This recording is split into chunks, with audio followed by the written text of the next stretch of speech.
අද අපි කතා කරමු ලාබෙට ගිටාර් ඇක්සසරිස් ගෙදරටම ගෙන්න ගන්න විදිය ගැන. අපි SLM ප්‍රොෆෙෂනල්. වැඩි කතා මොනවත් ඕනේ නැහැ. ඔයාලා මේ වෙනකොට දන්නවා ගිටාර් ඇක්සසරිස් වල මිල අහස උසට නැගලා තියෙනවා. ඒ වගේම මේ වාගේ අමාරු තැනක ඉන්න වෙලාවෙත් කලදුටු කල වලය ගන්න මිනිස්සුත් අපි අතර ඉන්නවා. සමහර කූට ව්‍යාපාරිකයෝ ප්‍රයිසස් හිතු මතයට වැඩි කරලා තියෙනවා. ඉතින් මේක අපිට ඇත්තටම දරා ගන්න බෑ.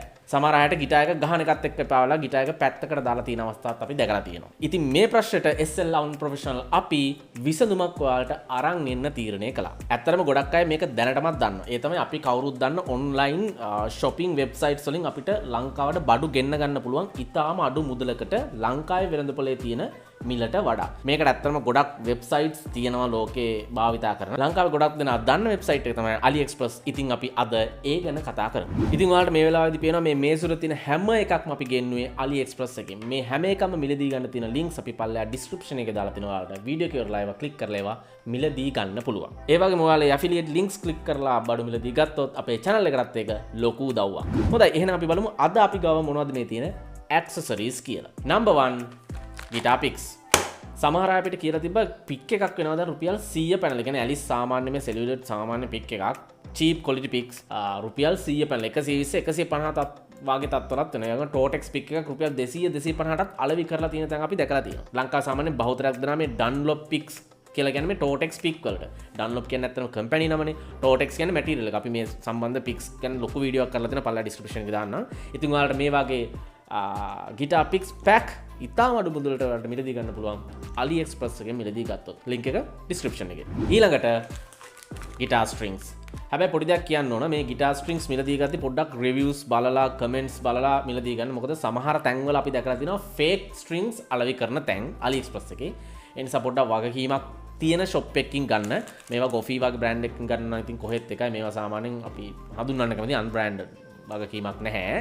ඒ වුණාට ප්‍රැක්ටිස් කරන කෙනෙකුට ඉතින් එච්චර ලොකු වරදකුත් නැහැ. අපි ඔෆිස් ස්ට්‍රින්ග් ගැන ලොකු රිවිව් එකක් කරලා තිනවා. ඒකත් බලන්න. හරි ඊට පස්සේ මම ගාව තියෙනවා Ernie Ball. මේක Ernie Ball genuine set එකක්. හැබැයි අපි දැකලා තියෙනවා AliExpress website එකේ මේ විදිහටම packaging එක හදලා තියෙන fake strings තියෙනවා. ඉතින් ඒ නිසා අපි 100% guarantee කරන්නේ නැහැ. සමහර විට ඔයා packs 4-5ක් order කරද්දී 2-3ක් genuine වෙන්න පුළුවන්. අනිත් ඒවා fake වෙන්න පුළුවන්. ඒ නිසා වගකීමක් අපිට ගන්නත් බෑ. අපිටත් ඒ වෙලා තියෙන එකයි අපි කියන්නේ. නමුත් ඔයාලා ප්‍රැක්ටිස් කරන කෙනෙකුට ලංකාවේ මේ වගේ සෙට් එකක් ගන්නකොට රුපියල් දැනට 2500ක් 3000ක් 3500ක් වගේ වෙනවා. හැබැයි AliExpress එකෙන් ඒ වගේ තුනෙන් එකක් වගේ මුදලකට ගෙදරටම ගෙන්න ගන්න පුළුවන්. හොඳයි ඊළඟට මොනවද? bridge සහ nut.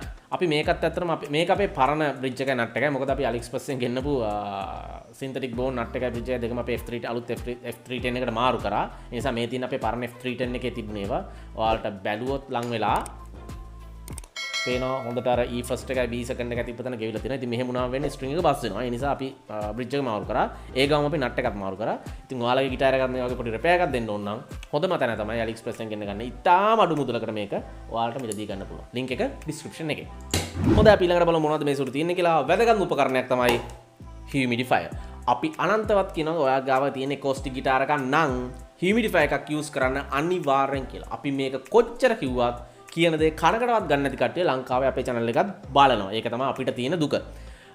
මේකනේ ගිටාර එකක් මේ දවස්වල bridge එක ගැලවුණොත් bridge එක පැලුණොත් ගිටාරේ top එක පැලුණොත් නැත්නම් ඉරි ගියොත් ආය කතා කරලා වැඩන්න අලුත් ගිටාර එකක් ගන්න එක හීනයක් වෙලා තියෙනවා. මේ ළඟදී අපි මම දැක්කා FB එකේ එක්කෙනෙක් කමෙන්ට් එකක් post එකක් දාලා තියෙනවා. ඒකේ bridge එක ගැලවිලා තියෙනවා top එකෙන්. ඒකට ප්‍රධාන හේතුවක් තමයි ගිටාර top එක වේලලා තියෙන්නේ. ඉතින් ඒක වළක්වා ගන්න පුළුවන් ඔයාලා මේ වගේ Humidifire එකක් ඔයාලා ගිටාර එකට use කරනවා නම්. කට්ටිය අහලා තිබ්බා මේක කොහොමද use කරන්න කියලා. කට්ටිය මේ සමහර අය අහලා තිබ්බා මේක ඇතුළට දානවද? දැම්මට පස්සේ ගන්න අමාරුයිලු. මම use කරන හැටි පෙන්නන්නම්. හරි මේ තියෙන ගිටාර එක නම් ඔයාලා මේ Humidifire එක මේක ඇතුළට දාන්න නැහැ. මෙන්න මේ string අතර තමයි රඳවලා තියෙන්නේ. එච්චරයි. හොඳයි අපි ඊළඟට බලමු අපේ මේ සුළු මොනවද තියෙන්නේ කියලා. අපේ unprofessional mug එකේ තියෙනවා string cleaners. මේකේ sides දෙකක් තියෙනවා. එක පැත්තක් තියෙනවා ගිටාර එකේ මලකඩ තියෙනවා. ගිටාර string එකේ මලකඩ තියෙනවා නම් dead skin තියෙනවා නම් අයින් කරන්න. අනිත් පැත්තේ oil තියෙන එකෙන් ගිටාර string oil කරන්න. ඉතින් ඔයාලගේ ගිටාර string වැඩි කාලයක් පාවිච්චි කරන්න පුළුවන් ඔයාලා මේ වගේ string clean එකක් use කරොත්. ඊළඟට තියෙනවා අපි ගාව string winders. ඔයාලට එපා වෙනවා නම් ගිටාර string change කරන්න නැත්නම් tune කරන්න මෙන්න තියෙන උපකරණය අපිට ඉතාලම ඉක්මනට ගිටාර් ස්ට්‍රින්ග් මාරු කරන්න, change කරන්න සහ tune කිරීමේ හැකියාව ස්ට්‍රිං වයින්ඩ් එකක් යූස් කරොත් තියෙනවා. විශේෂම කාරණේ තමයි අපි මේ ස්ට්‍රිං වයින්ඩ් එක ගත්තේ ලංකාවෙන්. මේක ලංකාවෙන් ගත්තේ දැන් ජනවාරි මාසේ ගත්තා. ජනවාරි මාසේ මේකට රුපියල් අපි 700ක් ගෙවුවා ලංකාවේ මුදලින්. රුපියල් 700ක් ජනවාරි. ඉතින් අද මේ වෙද්දි මම දන්නේ මේක මිල කීයද කියලා. 1000 පැනලාද 1500ක් වගේ ඇති සමහර විට මේ ප්ලාස්ටික් කෑල්ල AliExpress එකෙන් ඉතාම අඩු මුදලට ගෙන්න ගන්න පුළුවන්. හරි ඊට අමතරව මොනවද අපි ගාව තියෙනවා? අපි ගාව තියෙනවා Allen key sets, ඒ වගේම TS TRS cables සහ cables වල dongles. ඊට අමතර මෙහෙම කරන එක කොහොම කරලා ගන්න pegs මෙහෙම කරලා ගන්න මට හරියට නම් මතක නැහැ. ඊට අමතර මේ දවස්වල වැදගත් උපකරණයක් අපිට හම්බුණා කපුටු කාක්කා. මේකත් AliExpress එකෙන් ඉතාම අඩු මුදලට ඔයාලට මිලදී ගන්න පුළුවන්. හොඳයි අද මේ සුළු තියෙන ඔක්කොම දේවල් වල links අපි පල්ලා description එකේ දාලා තිනවා. ඒ description එකේ දාලා තියෙන්නේ අපි order කරලා අපිට ලැබුණු links විතරයි. fake links දාලා නැහැ ඇත්තටම. අපිට එවපු suppliers වල links. ඒ නිසා බය නැතුව ගන්න. හැබැයි අදයක් කියන්න මේ වග කියන්නේ නැහැ. මොකද මේ අපි දන්නවනේ ලංකාවේ courier service තැපල් වල හැටි. හරි එහෙනම් අද කතාව එච්චර. අපි ඊළඟ දවසේ අලුත් කතාවකින් හම්බෙමු. ජය වේවා.